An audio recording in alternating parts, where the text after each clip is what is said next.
All right, we've been telling you all the latest numbers around COVID-19, and as the world is dealing with the outbreak, we've been talking about whether this is going to change things like social norms, right?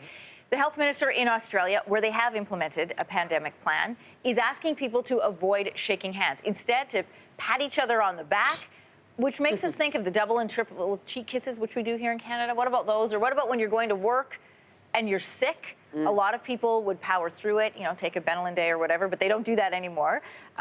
So what about face masks? Do you see anything around you changing because of Corona? I will tell you that there are businesses today which have people working from home because they're testing out their isolation process. They want to make sure emails work and what they need to get done for companies overseas can be done from home. These are all really great precautions to take, although and we've talked about it, I think that the masks are stupid.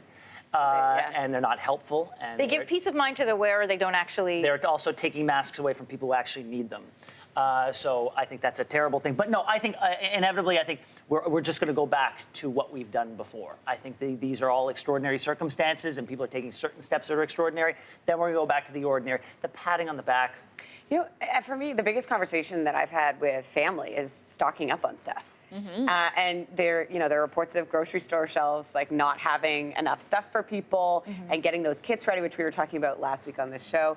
I mentioned, though, I'm confused by the water. You're right. Why people are stocking up on water. We just turn our taps on. I'm not sure why that's a thing. And if somebody could explain that one to me, that would be great. But, what I thought last week was kind of, too hyped to have that kind of stuff in your house and to stock up on stuff. I'm now starting to think maybe I'll get some diapers. Some extra toilet paper, paper towel, that kind of thing. For me, it's not the food to stock up on because we're fortunate enough to live in a part of the world where there is grocery delivery, so presumably they could drop that off on my front porch. But it's things like toilet paper, the diapers, any wipes and stuff that we would need that I prefer a specific kind for our family. It was nice to have a fully stocked toilet. So the moms that I was talking to this weekend, their big thing is the inconvenience in the time. So let's say you have somebody in your family who has traveled, or for whatever reason you need to self-isolate. That's the whole family. Well, and that's the chance of that is it's very low. All of this is very right low. Now, I'm just saying we know how this stuff goes, and there's going to be increase in cases. There's going to be increase in fear.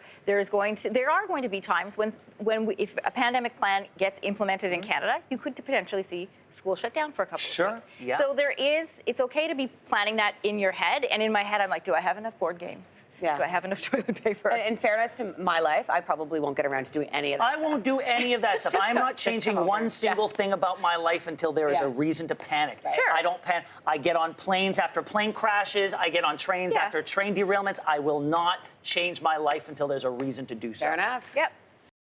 Thanks for watching. If you like this, be sure to subscribe here. And you can check out more Your Morning videos right here.